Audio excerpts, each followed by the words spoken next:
خواجہ معین الدین چشتی اجمیری رحمۃ اللہ علیہ کی طرف ایک ربائی منسوب کی جاتی ہے جو منقبت امام حسین رضی اللہ تعالیٰ عنہ کے حوالے سے ہے۔ شاہ است حسین بادشاہ است حسین، اسی والے سے آگے ساری۔ تو یہ کہا جاتا ہے کہ خواجہ معین الدین چشتی اجمیری رحمۃ اللہ علیہ نے یہ لکھی، کہی یا پڑھی یا ایسے مشہور ہے۔ اب اس کی حقیقت کیا ہے؟ انشاءاللہ العزیز ہم اس کی حقیقت کو تحقیق کی دنیا میں دیکھیں گے کہ محققین نے اس کے لحاظ سے کیا کہا ہے۔ پہلی بات تو یہ کہ مسئلے کی وضاحت ہے۔ وجہ کیا بنی مسئلے کی وضاحت کا؟ کہ وہ یہ کہ بعد ایسے محققین نکل آئے ہیں کہ جو ذرا سی بات پر امام بزرگان دین کی جو چیزیں ہیں ان کے حوالے سے اعتراضات اٹھاتے ہیں۔ اور دوسری بات یہ کہ دوسری وجہ یہ بنی کہ اگر ہم سے پوچھتے ہیں، یعنی کہ جو بزرگوں کے خلاف ہیں، جو ہمارے اسلاف گزرے ہیں ان کے خلاف ہیں، تو اگر وہ پوچھ لیتے ہیں کہ جناب ہمیں حوالہ دیں، ہمیں بتائیں کہ یہ جو ربائی ہے یہ ان سے ثابت ہے بھی کہ نہیں، کیا حوالہ ہے آپ کے پاس، کیا تحقیق ہے، تو ہم یہ تو نہیں نا منہ لٹکا کے کہہ سکتے کہ جناب دیکھیں یہ مشہور بات ہے، یہ کسی نے کہی ہے، انہی کی طرف منسوب ہے، تو اس کا انکار نہیں کیا جا سکتا۔ لیکن اگر وہ سند مانگے ہم سے کہ اس کی کیا سند ہے، اس کا کیا حوالہ ہے، کیا ان کی کتاب میں لکھی ہوئی ہے یہ بات، تو ہم ان کو نہیں جواب دے سکتے۔ انشاءاللہ میں اس حوالے سے یہ وضاحت کروں گا۔ پھر تیسری بات یہ کہ اس کی وجہ یہ بنی ہماری تحقیق بیان کرنے کی کہ اس میں جو سا ہے ہمیں پتہ چل جانا چاہیے کہ اس کی کیا حقیقت ہے۔ اگر کوئی پوچھ لیتا تو ہم اس کو واضح طور پر اس حوالے سے رہنمائی کر سکیں کہ مسئلے کی وضاحت مقصود ہے، یہ نہیں کہ کوئی منہ اٹھا کے مجھ پر فتویٰ لگا دے کہ جناب یہ ناسبی ہو گئے ہیں، معاذ اللہ امام حسین رضی اللہ تعالیٰ عنہ اور اہل بیت رضی اللہ تعالیٰ عنہ اجمعین کے مخالف ہیں۔ ایسے جیسے لوگوں کا ذہن ہوتا ہے، وہ چھوٹے سے ان کے ذہن ہے، تو اس ذہنوں کے بیماری کی وجہ سے وہ جو ہے فتوے پہلے سے جیب میں رکھے ہوتے ہیں، انہوں نے تو وہ فتویٰ لگا دیتے ہیں۔ تو ایسا نہیں ہے، بلکہ ہمارا مقصود یہ ہے کہ اس مسئلہ کی وضاحت تحقیق کی دنیا میں، جب آپ تحقیق کرتے ہیں نا، تحقیق کرتے وقت آپ یہ نہیں دیکھیں گے کہ جناب یہ ہمارا سنی عالم دین ہے، صوفی بزرگ ہے، یا یہ ہے وہ ہے، تو یا مخالف پارٹی کا ہے، تو آپ نے جو ہے نا یہ بالکل جو حق ہے، حقیقت ہے، وہ آپ نے واضح کرنی ہوتی ہے۔ تو چاہے وہ ہمارے موافق ہو یا ہمارے مخالف ہو، اس کو ماننا ہی پڑے گا۔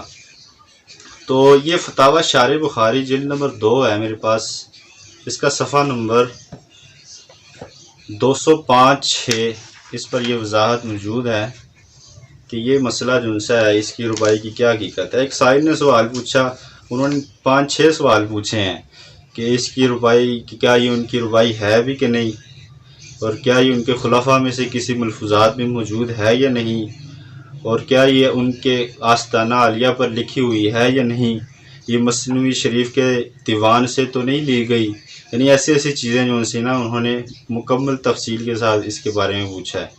تو علامہ شریف الحق امجدی رحمۃ اللہ علیہ بہت بڑے عالم دین اہل سنت کے گزرے ہیں، ابھی حال ہی میں تقریباً چند سال پہلے ان کا وصال ہوا ہے۔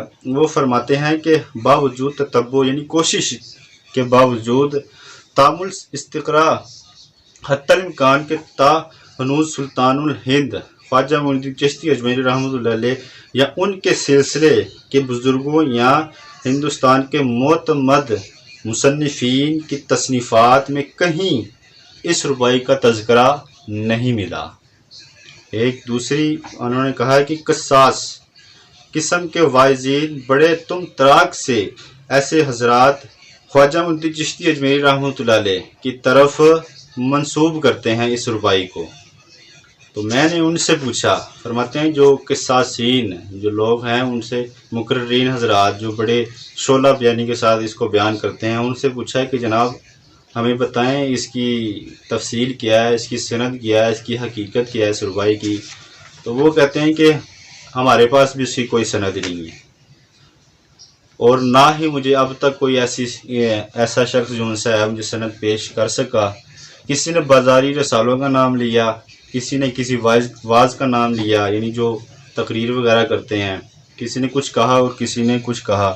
فرماتے ہیں یہاں تک کہ جو خواجہ معین الدین چشتی اجمیری رحمۃ اللہ علیہ کی طرف ایک دیوان منسوب ہے، یعنی باقاعدہ طور پر ان کے اوپر ایک دیوان منسوب ہے، اب اس کی بھی کیا حقیقت ہے یہ بھی انہیں نہیں پتا. اور جو دیوان منسوب ہے اس میں بھی یہ ربائی موجود نہیں ہے. حالانکہ جو دیوان منسوب ہے اس میں تو ہونی چاہیے، لیکن اس میں بھی فرماتے ہیں کہ یہ ربائی موجود نہیں ہے. پھر آگے فرماتے ہیں کہ غرض کے اب تک یہ ثابت نہیں کہ سلطان الہند کی یہ ربائی ہے. خواجہ معین الدین چشتی اجمیری رحمۃ اللہ علیہ کے آستانہ پر میں نے یہ ربائی نہ دیکھی لکھی ہوئی. ہو سکتا ہے کسی نے کر دی ہو، کیونکہ بہت زیادہ عرصہ گزرنے کے ساتھ ساتھ درباروں پر اور آستانوں پر تبدیلیاں ہوتی رہتی ہیں. تو کہتے ہیں میں نے بڑی دفعہ وہاں پر حاضری دی ہے، لیکن اب تک جو سا میں نے نہیں دیکھا. اگر بالفرض یہ ربائی کندہ ہو بھی تو یہ اس کی دلیل نہیں کہ ربائی حضرت ہی کی ہے. فرماتے ہیں کہ وہاں پر آستانے پر اگرچہ یہ لکھی ہوئی ہو دیواروں پر یہ ربائی، یہ ضروری نہیں ہے کہ انہی کی ربائی ہو. کئی ایسے دربار و آستانے ہیں وہاں پر جو سی ہے ربائی مختلف مصنفین کی لکھی ہوئی ہوتی ہے، لیکن وہ ان کی نہیں ہوتی. تو یہ دلیل نہیں بن سکتی کہ جو جس دربار پر جو ربائی لکھی ہوئی ہے وہ اسی صاحب دربار کی ہوگی. آگے فرماتے ہیں کہ میں نے پاک جون سا ہے، اگرچہ سلطان التارکین صوفی حمید الدین ناگوری رحمۃ اللہ علیہ نے بنوایا ہے، مگر بعد میں بہت سے اضافے ہوئے. کیا پتہ کس نے یہ ربائی لکھوائی. یہ صحیح ہے کہ رفاظ نے دسیسہ کاری کر کے دیوان حافظ اور مثنوی شریف میں بہت کچھ الحاقات کر دیے ہیں. حضرت شیخ محقق کہ اس وقت تک 25 تصانیف کا مطالعہ کر چکا ہوں، کہیں بھی اس ربائی کا ذکر نہیں. آخر میں سوال پوچھا تھا کہ شیخ محقق علیہ رحمہ کے حوالے سے یہ ربائی ہے کہ نہیں. انہوں نے فرمایا کہ میں نے مطالعہ کیا، یہ مجھے نہیں ملی. تو یہ سنی عالم دین نے اس بات کو واضح کر دیا کہ یہ جو ہے خواجہ معین الدین چشتی اجمیری رحمۃ اللہ علیہ کی ربائی نہیں ہے. دوسرا حوالہ میں یہ دے رہا ہوں تحفہ اثنا عشریہ جو مترجم ہے اس کا، وہ دیوبندی مکتبہ فکر سے ہے. آپ یہ کہہ سکتے ہیں کیونکہ ان کی طرف یہ بات منسوخ کی جاتی ہے کہ یہ ناسبیت کی طرف ہیں. تو اس کے صفحہ نمبر 106 پر انہوں نے لکھا ہے کہ یہ جو ربائی ہے اس کی حقیقت کے حوالے سے آگے انہوں نے بھی حوالہ نہیں دیا کہ یہ واقعی شیعہ جو معین الدین حسن سنجری ہے جس کا نام انہوں نے لیا ہے کہ اسی کی یہ ربائی ہے بھی کہ نہیں. نام حوالہ بھی نہیں دیا، بس نام لکھ کر آگے کہہ دیا کہ شاعر تھا شیعہ ایران کا، تو اس نے یہ ربائی لکھی تھی. کیونکہ وہاں پر جو سا ہے فارسی کا زیادہ غلبہ ہے ایران میں، تو فارسی کی یہ ربائی ہے، تو اس لیے یہ کہہ دیا کہ شیعہ جو معین الدین حسن سنجری جو شاعر تھا یہ اس نے لکھی ہے، اس کی طرف یہ منسوب ہے. لیکن انہوں نے بھی اس میں حوالہ نہیں دیا.